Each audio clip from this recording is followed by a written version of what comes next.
Yes, it is. Is mine on? Cool. Awesome. So, hello everyone, and thanks for coming along to our talk on Scala, the first 10 years. Yes. Now, the first thing you might notice is that the date is incorrect. This will be the first of many mistakes. I actually wanted to call this talk L'Esprit d'Escalier, but unfortunately I only thought of that title 5 minutes after the submission deadline. Don't worry, I told you that joke was too clever, it would sound good. I think maybe a couple of people. Anyway, maybe I need to appeal to the Germans in the audience with a joke. Maybe my English sense of humor just doesn't work here. So, nachdem ich den Witz erzähle, lachen Sie bitte laut, so dass alle die Englisch sprechende, dass sie einen Sinn für Humor haben. Okay? Also, was ist der Unterschied zwischen Gott und Paul Phillips? Gott will nicht, dass Paul Phillips ist. Thank you. That is all the German I have for you today. I have no idea what you just said. Yeah, nor does Paul Phillips. Okay, enough of the jokes. Let's get serious. Okay, so first of all, we want to apologize for the lack of preparation we put into this, which is all Miles' fault, because on Sunday night, I left him and Runar in a bar at 3 a.m., and you were just ordering another round, and I left. When did you leave, Miles? I have no idea.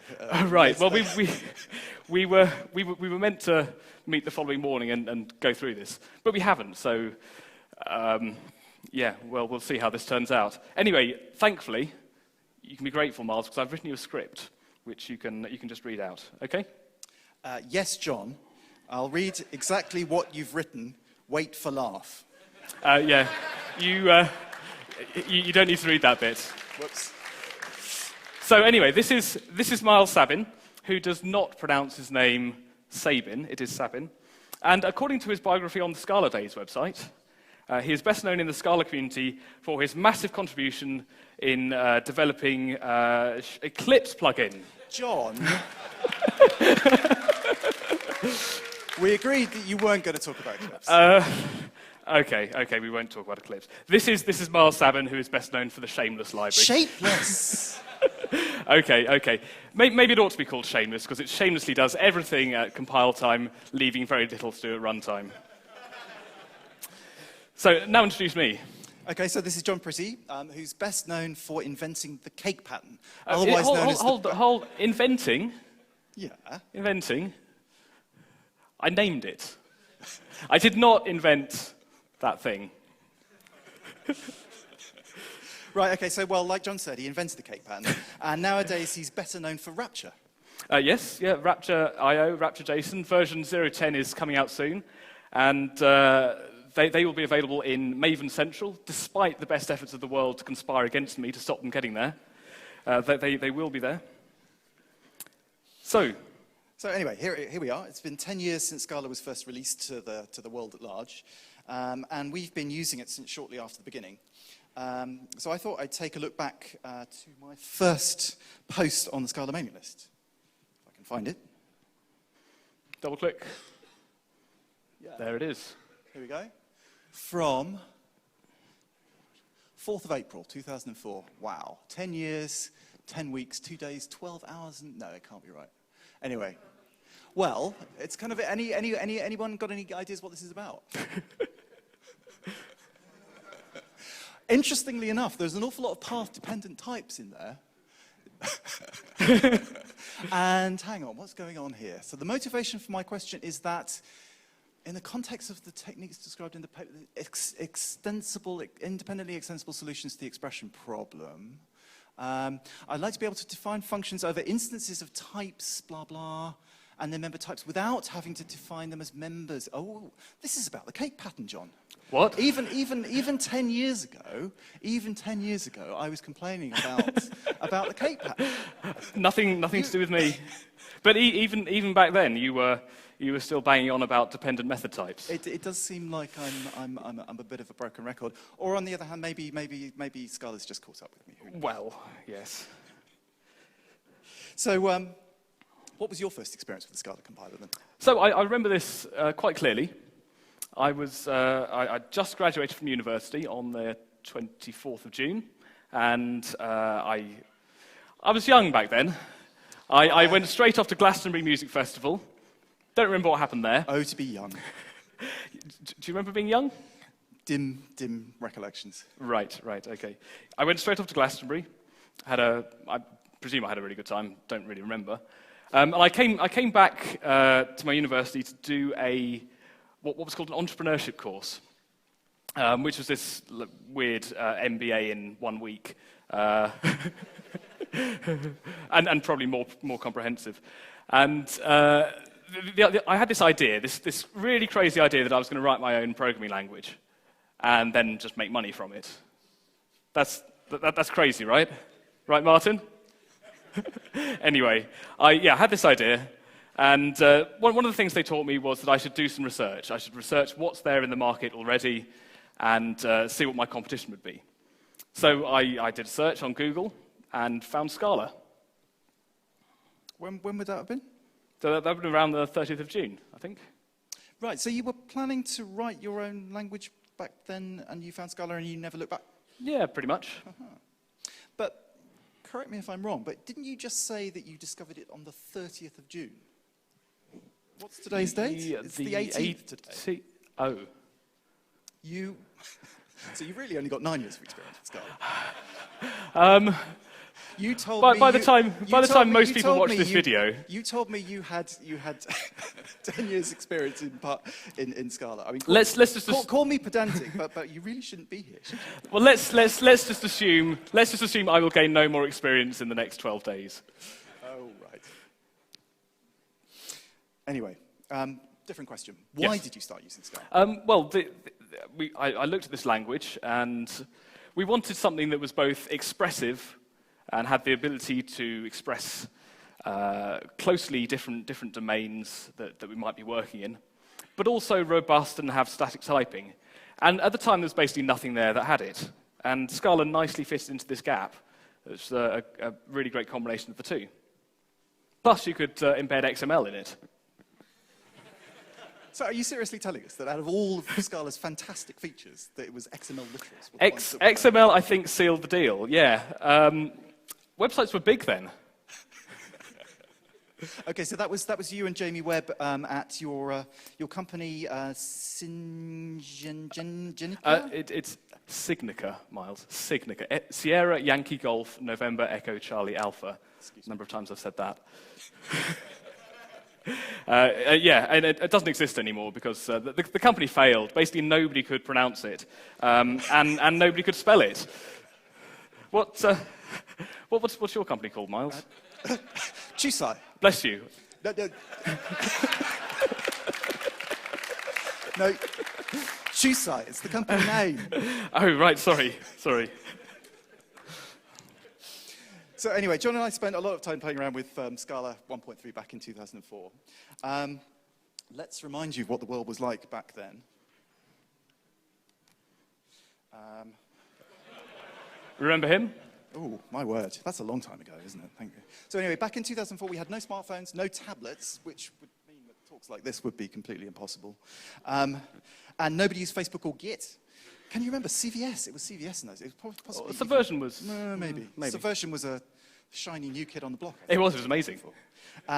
We had George Bush, but that wasn't much of a consolation. So we were thinking, wouldn't it be fun to relive those Scala 1.3 days all over again? Now, about 6 months ago when we were planning this, well, we planned a little bit about 6 months ago. We did most of it this morning. But about 6 months ago when we were first looking at it, I spoke to Miles about backporting some code from recent Scala all the way back to Scala 1.3. Now, you've backported shapeless, right? Well, some of it, yes. Not all of it. I mean, but some non-trivial bits of shapeless, yes. Non-trivial bits of shapeless? Yeah. So there were a few obstacles. Actually, the biggest obstacles weren't so much the language or the compiler. It was actually finding a machine that would actually run the compiler. I mean, it turns out that modern hardware is really just not the right kind of thing for running a Scala 1.3. I'm not quite sure what the problem is, but there is definitely a problem of some sort. But we spoke to Martin about this, and it turned out very fortuitously that he was digging around in his attic, and he found the original development machine that he wrote the first Scala compiler on, and he very kindly agreed to loan it to us for the purposes of this talk. And we've got it with us today, so John's going to go and fetch it out, and we'll get set up and get going. So I'm going to do my usual, cut the slides and get on with my usual live coding stuff. So here we go. Awesome. So we have a. Oh, Jesus God! Oh, what? That's an antique. That's an. Oh dear. Well, Martin, I'm. Is the Scala 1.3 floppy safe? Oh no. I hope it still works. I think it's all right.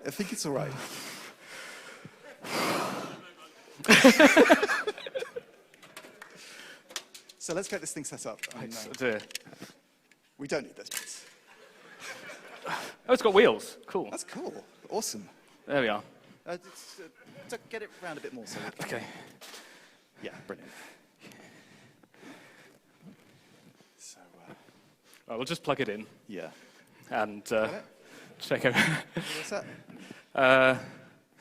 What do we need to do? Good. Okay, let me just switch. We've got the. Let me just switch the monitors over. Hang on. Okay, we've got the keyboard as well. Ah. Yes. Oh my goodness.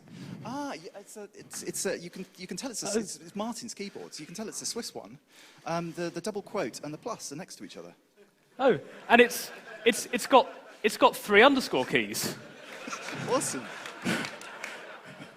Wow. Right, let's get it booting.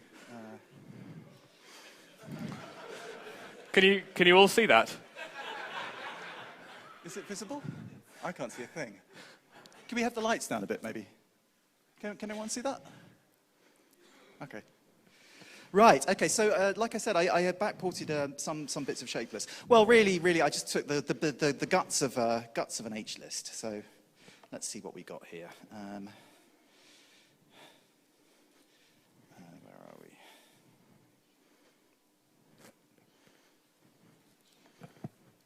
Here we go. So people who are familiar with shapeless will of course immediately recognize this. But I mean, there are a number of. Let's just go down a bit. Control D. Yeah, I mean, it's quite difficult, I have to tell you. I mean, you really begin to appreciate your ability. I really began to appreciate my Vim skills when working on a machine of quite this vintage. It's not easy on typing on a machine which is quite so antiquated. Anyway, well, you can see the bare outlines of the bare bone H list that we've got here. We've got an H list trait. We got our double colon cons operator. It's covariant, just like the one in the current shapeless is. And we've got H nil and all the rest of it. And so I thought what I'd do is as well as the bare bones H list, which I'll do a little demo on the 1.3 REPL in a second of the usual things. But I thought I'd also try and do something a little bit more advanced than just taking the head and the tail. I thought I'd see if I could do a reverse of an H list. And if people who are familiar with shapeless know that that shapeless's mechanism for doing this kind of stuff is very type class, very implicit heavy.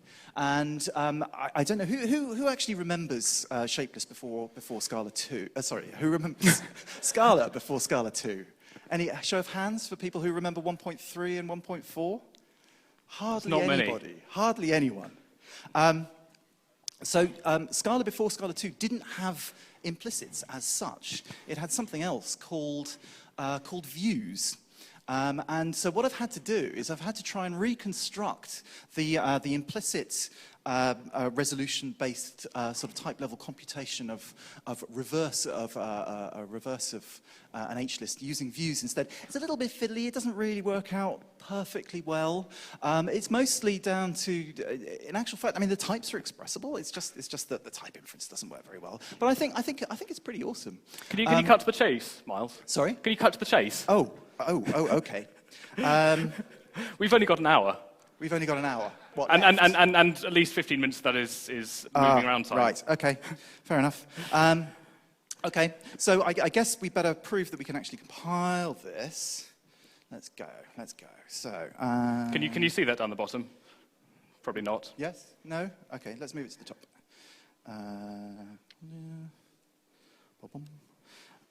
Scala. Whoops, bin Scala C.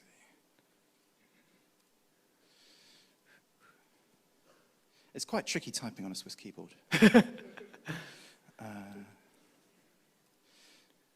Cool. Off we go. Here we go. Wow, Yay, that was quick. It compiles. Awesome. What do you think? That's compiled. Does it run? Can we run it? You want to run it? It'd be nice. It compiles. It type checks. What's the problem? It'd be nice to run it, just to see that it. Okay. All right. Call me old-fashioned.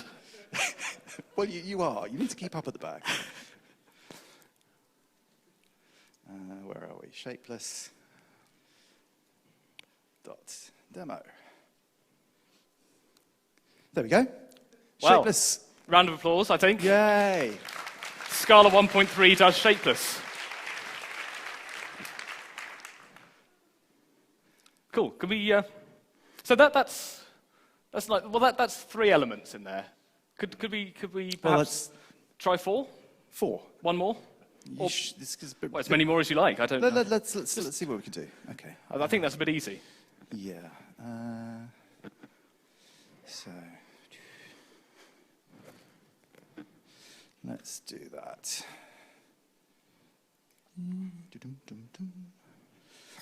Where are we? Yeah, let's just add it there. Whoops.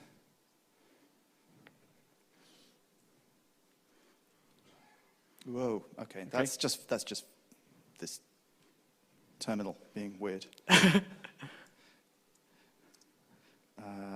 Let's have a double in there. Right.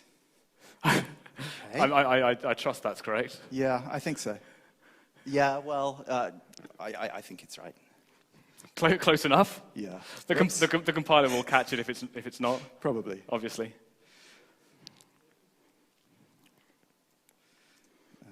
Where are we? Here we go. Right. It's taking a bit longer this time.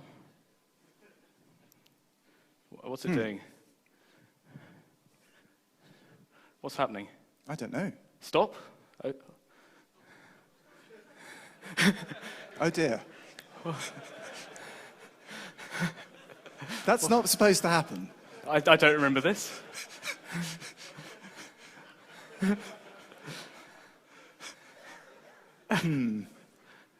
Oh well. Oh.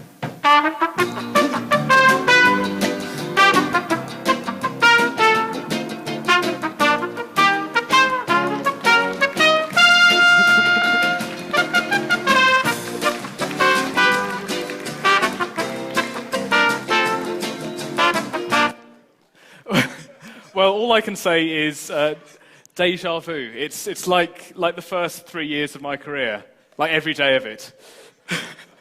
But now's probably a good time to thank the Scala compiler team, who over the last 10 years have taken that heap of this compiler we had back in 2004 and created the Scala C we know and love today. So thank you.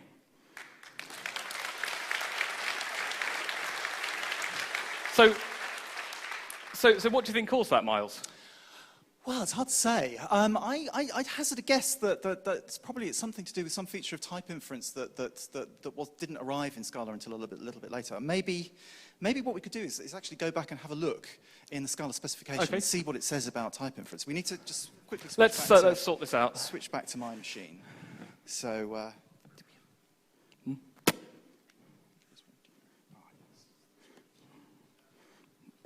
To unplug this old piece of machinery.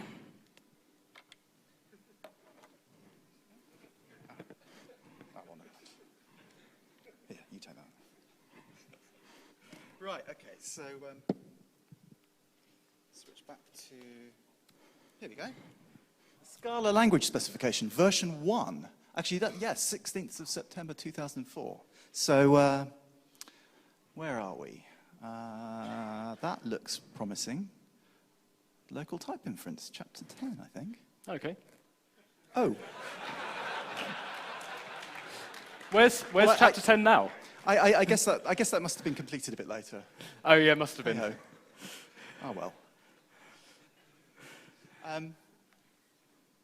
Yeah, so I mean, I think quite a few things have changed since 2004. I mean, very notably, a lot of things specifically to do with type inference changed for the new collections in Scala 2.8.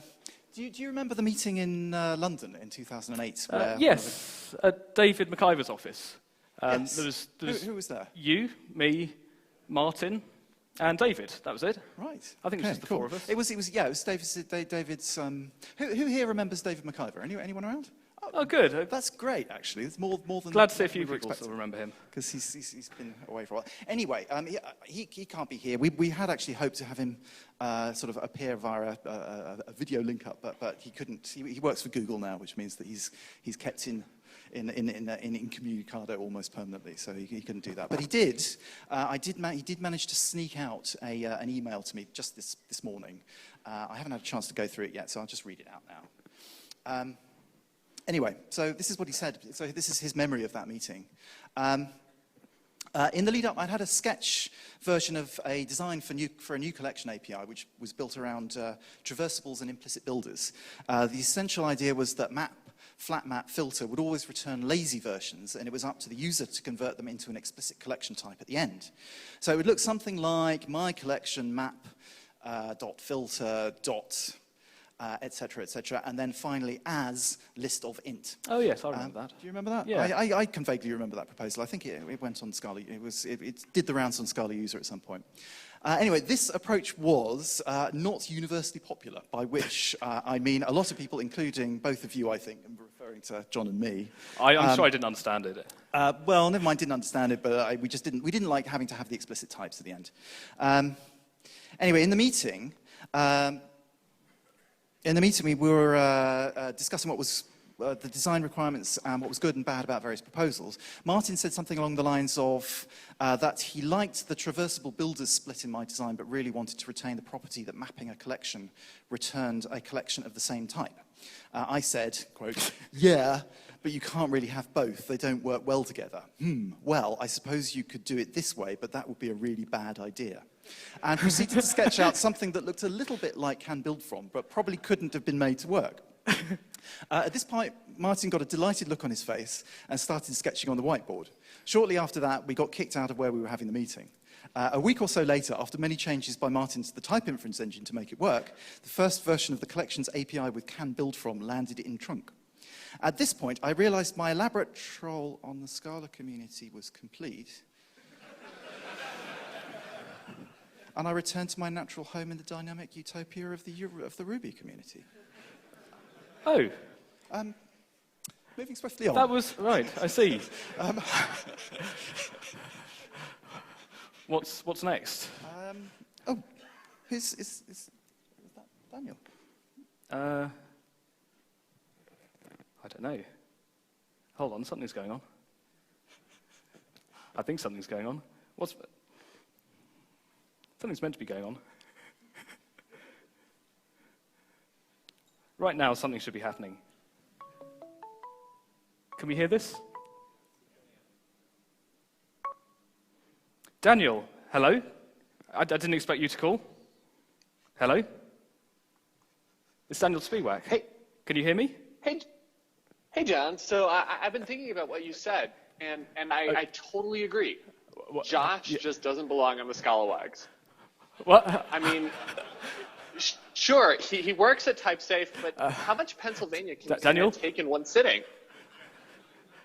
Look, what we really need to push the show to the next level is some sort of sex appeal. Something that draws in the younger generation. Oh dear. What's Josh, I'm sorry. Daniel, can you hear me? Yes? Yeah, Yeah. You probably shouldn't have said that.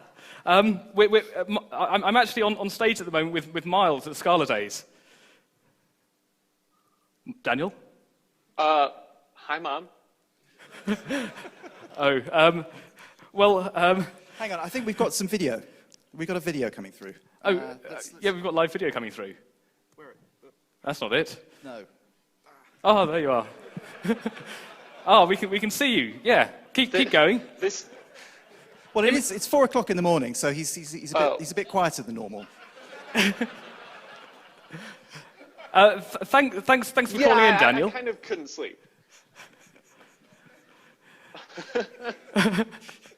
You're still going. I have no idea what's going on right now. No, you're live. You're live in front place. of hundreds of people. I'm sorry to say, including Josh. Oh. Now, but seeing as you're here, we're just discussing the last 10 years of Scala, and I mean it's probably quite fortuitous you've called. 10 years. It's been 10 years, at least for Miles and myself. Almost 10 years. That's Thank you. a very long time. Thank you. So I guess given that we're sort of celebrating the history of Scala over the last 10 years, I mean one of the things we'd love to hear your opinion on is what do you think after 10 years experience now? What do you think of the cake pattern? Oh, don't go on about the cake pattern.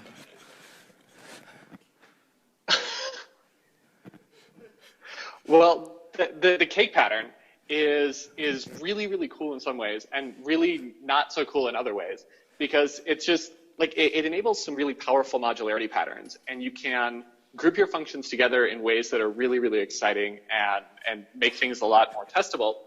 But at the same time, you have to be really, really careful, because there's a lot of things that it enables that just aren't as good. You can very accidentally create a lot of tangling that isn't quite what you intended. Can we keep it short? You can really easily defeat your own modularity just by. Oh, thanks, Okay. Miles. Sorry, Daniel. If only that worked in real life.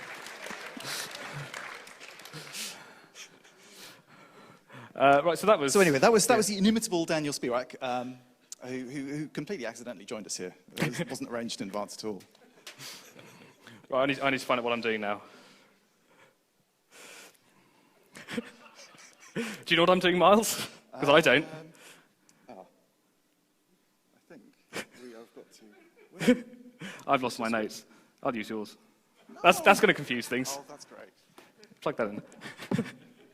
Right. So one reason we're here is that it's been 10 years, and there've been a lot of people in the Scala community who have contributed towards the language, to the libraries and the community around it. People have put hours, weeks, months, and years of their time. They've devoted so much of their lives to helping the community, and we wanted to thank everybody. We can't thank everybody because there's so many of you, but I was going to pick out a few people who have helped enormously, and I'm going to start at the controversial end of the spectrum. Yes. So David Pollock, he is the controversial end, or one part of the controversial end. He has been involved in Scala for much of the last 10 years. I've known him all that time. He was the guy who got the first serious web framework out there, got people using it, built up the excitement around the language, around the framework. And I say the first serious web framework because I had my own framework back then, but it was so shockingly bad that we were afraid to release it. David wasn't, so he got Lift out there. That wasn't actually an intentional joke. Lift is a perfectly good web framework. I will go on record as saying. David put lift out there, which is more than I managed, and it became popular. He was responsible for the first Scala liftoff conference and did a lot of good things early on in the life of Scala. Thanks, Miles. You put me in a different place. Right. So David Pollock, along with one other person who is kind of his antithesis, his nemesis, Tony Morris, also way down there on the controversial end of the spectrum. He needs no introduction, though I will. I looked through lots of the things Tony had written over the last age, and there are literally hundreds of quotes that I could put up on the screen today. I've picked one which is quite recent, which was Tony Morris's Easter Day message. Here's what he said. This is the thank you section. We will now move on to the slide with Tony Morris's quote, I hope. Tony Morris said, "On this day, Jesus died because Scala is crap." Thank you, Tony. That's very insightful. Miles, have you got anything nice to say about Tony? I can probably come up with something.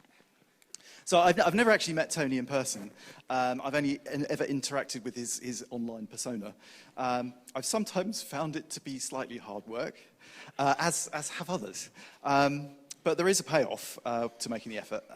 Being irritating doesn't preclude being right.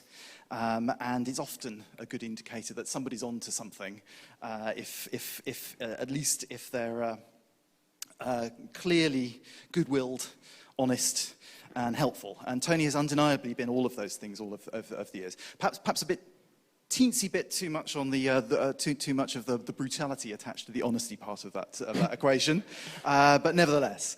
And Scala Z and the community that's grown up around it has benefited the Scala community at large enormously, not least by acting as the conscience of those of us that tend to the functional side of the object-functional spectrum.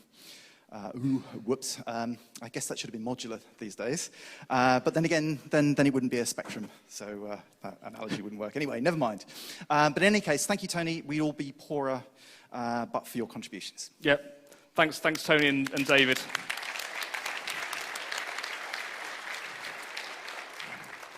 So, staying around the controversial end of the spectrum, this guy, my next subject, is the most controversial of all. I think he out-controversials everyone. Mr. Paul Phillips.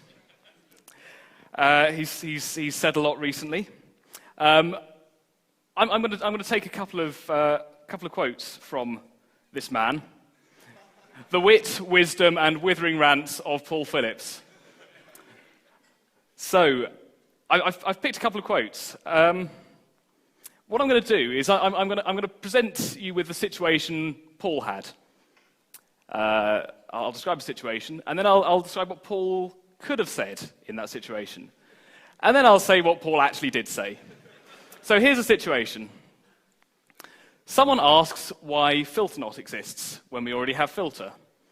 Okay, reasonable question. I know it's reasonable because I asked it.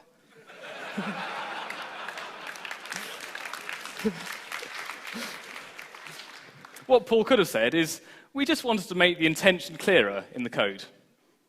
And I would have said, fair enough, Paul. No worries. Instead, what Paul said was, when saying stuff like this, I have to allow for the possibility that everybody else is smarter than I am. But speaking for the truck-driving contingent of Scala programmers, expressions like this make me weep, because I have so little brain power to spare. He goes on to say, personally, I think orthogonality pursued with too much zest is exactly what Emerson was talking about when he spoke of the hobgoblin of little minds. I'm not suggesting you or anyone else has a little mind, only that you may be beset by hobgoblins.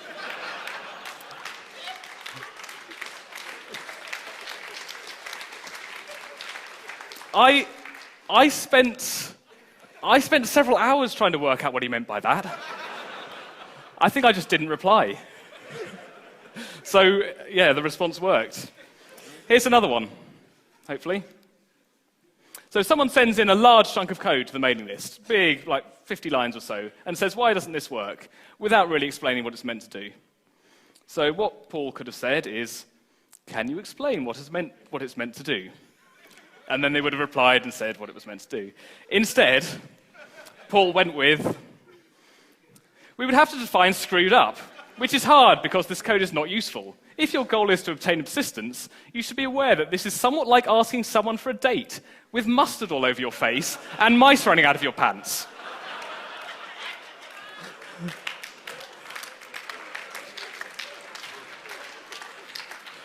So I say thank you, Paul, for the entertaining responses, interactions you've given us over the years.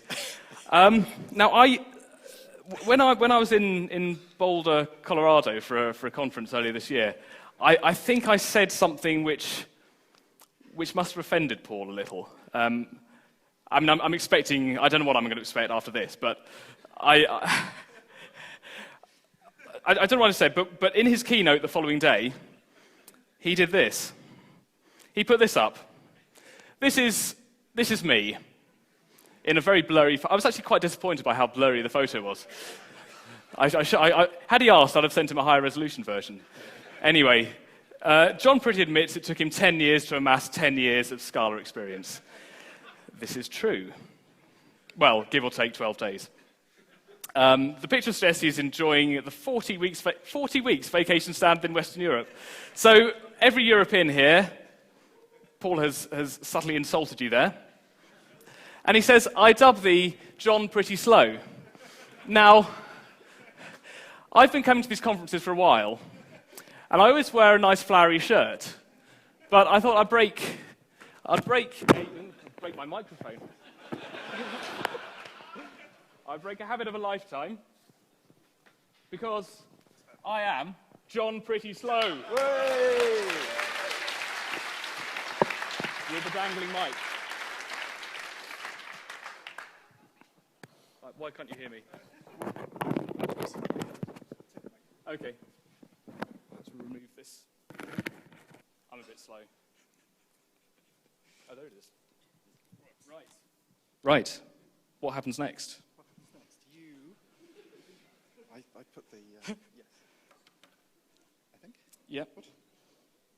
Do we have sound? So, thank you, Paul. Let's have a round of applause for Paul. He's entertained us. And he has fixed a huge number of bugs.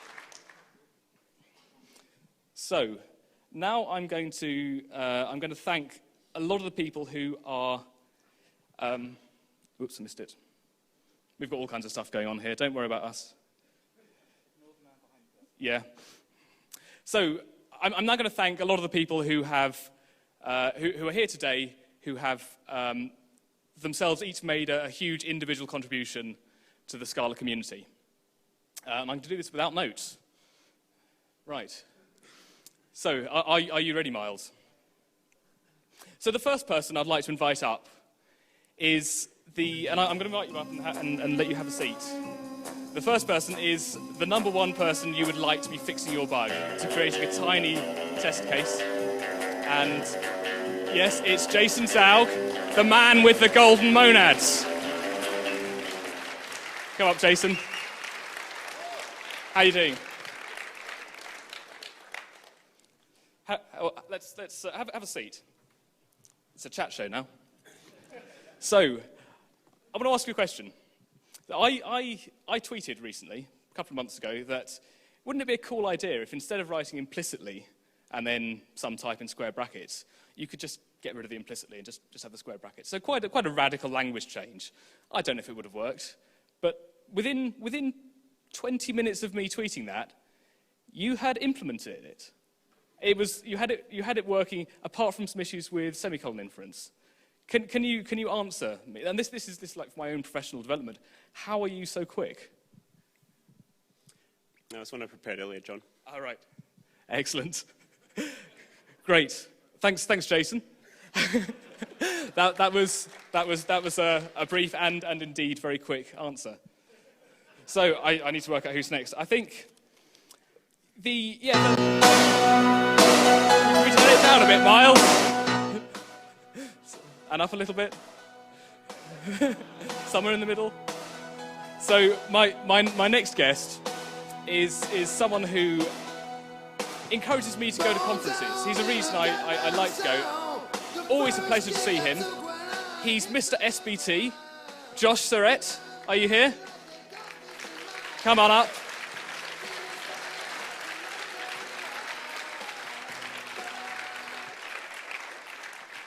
How'd you like that? That's pretty We got Spencer Ferry to spare some time. Yeah. Who is that? It's Obama. Oh, okay. Yeah. He's got a beard now. How are you doing? Good. Yeah. So tell me about SBT. Describe SBT to me in, let's say, 3 words.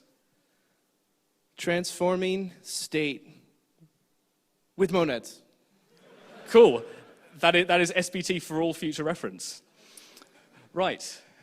I'm going to refer to my paper notes. We've gone old-fashioned now. Okay. So, someone else I come to conferences to see, and the amazing presentations he always gives, the most clear and lucid explanations whatever the topic, normally about monads, monad transformers, free monads. Runar, come up.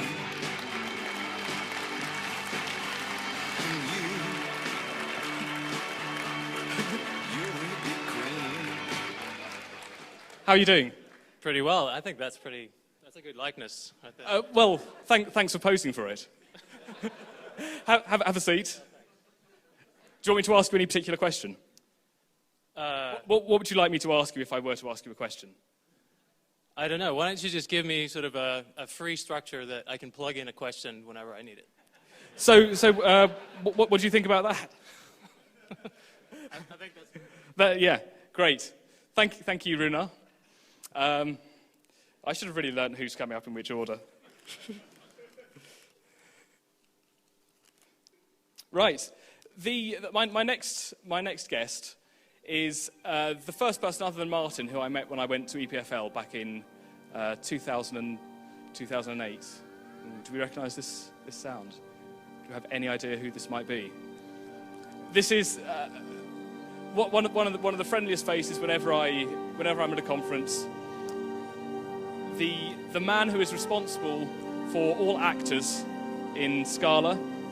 He's responsible for... Akka would not have existed were it not for Philip Haller. Come up, please, Philip.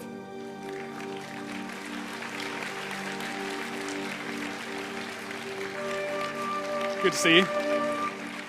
Have a seat. Now, did you like this? You set the world on fire.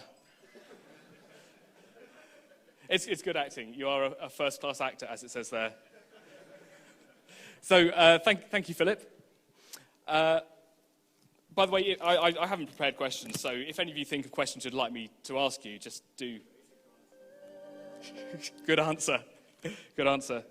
So, now, back in 1958, 59 kind of time, Buddy Holly was in an aeroplane, and the aeroplane was alleged to have crashed. But actually, what really happened was it landed somewhere in rural Belgium. And landed in rural Belgium, and Buddy went into isolation for many years with nothing but a Ben Pierce book to keep him company. And he re-emerged a few years ago in his new guise, having aged incredibly well, as Adrian Moores. Please come up. Hey. Thanks for that photo was a gift. So Adrian, is it true? Sorry, throw it on the ground. Go for it. Or whatever. Crease it if you like. So can you tell me? Is it true? Is it true you've never passed a category theory test? Yes, yeah, absolutely. Yeah. Well, that's good to know what strong foundation Scala is built upon. Right. My penultimate guest, who is going to have to stand, I'm afraid. No, my penultimate guest is someone who has not been in the Scala community for quite as long, but who I think in the 3 or 4 years he's been here deserves all the credit for the enthusiasm and the most significant new feature that's arrived in Scala in the last 3 years or so. Eugene, please come up.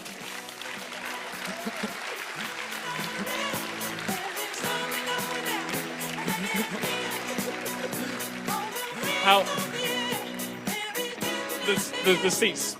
Runar's kindly off to stand. Tell me about disco. Oh man, it's paradise. So yeah, Eugene Marco dancing the disco inferno, or macro inferno, sorry, of course. Right. Now we've got a lot of we've got a few type-safe people here, so we need to diversify a bit. Apart from Runar. Type-safe people sit, Runar stands. we need to diversify a bit. So I would like to invite up one of the first people I spoke to on Scala mailing lists, who took a serious interest from a very early stage, and followed the language throughout. I think probably, maybe apart from Philip, probably the person who's been playing the Scala for longer. Bill Venners, sex symbol.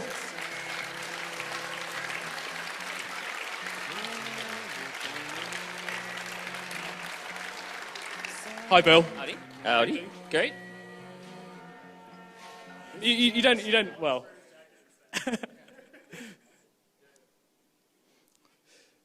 And one last person I'm going to invite up. The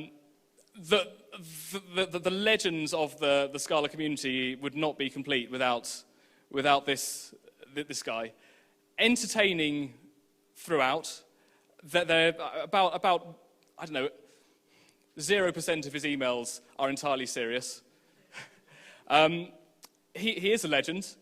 Now, I've been told I've been pronouncing his name incorrectly for quite a long time. Apparently his name is Vista Schlang. Is Vista Schlang here? He is here.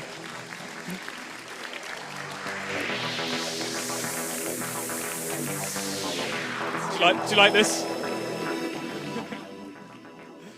Would you like to be the 14th Doctor? I'd love to be the 14th Doctor, but I don't think they'll have me. I would.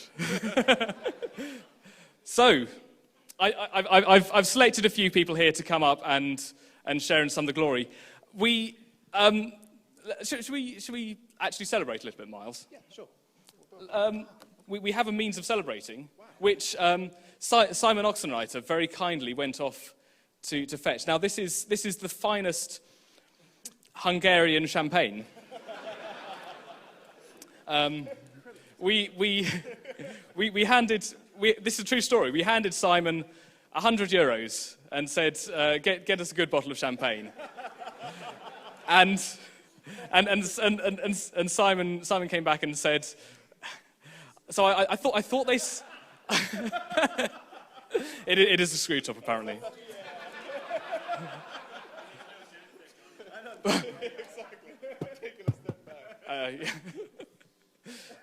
So, well, yeah. Simon came back and said that he'd asked them how much it cost, and they said, what did you say they said? €97. So that fitted perfectly with the €100 we'd given you. And you gave them the money, they gave you the bottle, and then they gave you, what was it, 94 euros of change? So, this is, like I say, the finest Hungarian champagne.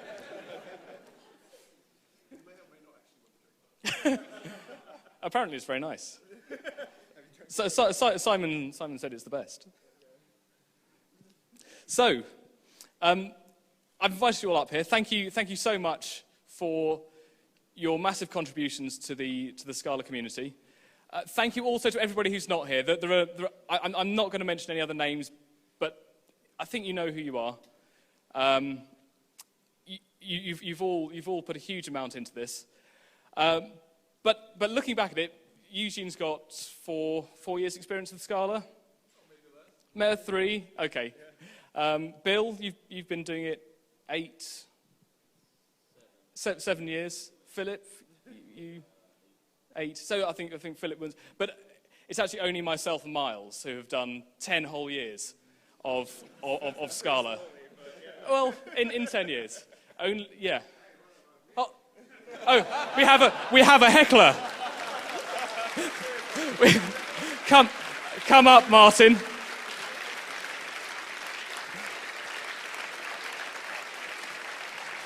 Good to see you. Thank you. So, myself, Martin, and Miles are perhaps the only. There may be other people we don't know about, but. Well, you don't really count. It's just me and Martin. Oh, sorry. Yes. Oh, but no, but Martin's been doing Dotty for the last year. Okay. Yeah. So just you, Miles. So we were wondering if someone were to make a film of the Scala language, a film about the journey, what would that look like? Shall we have a look? Can we dim the lights a little? Thank you. Roll the clip.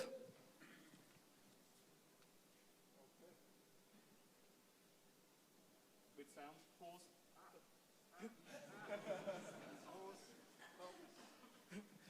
We'll try that again with some audio. So, roll the clip, Miles. You can edit that out afterwards.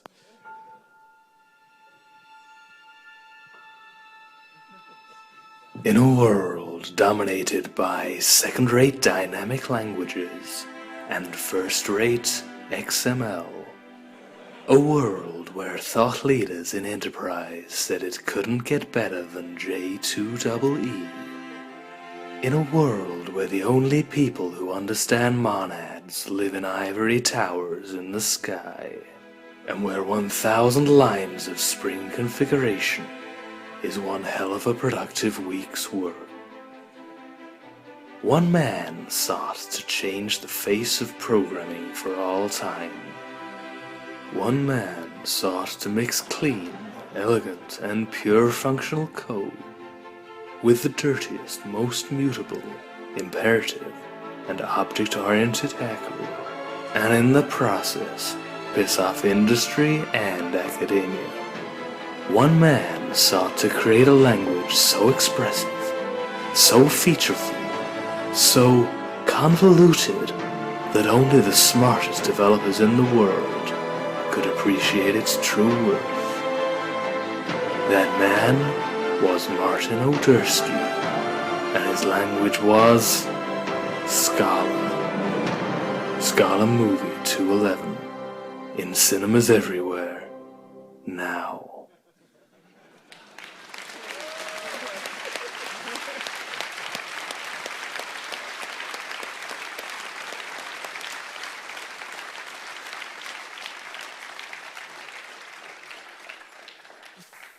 Thank you. That's all we've got.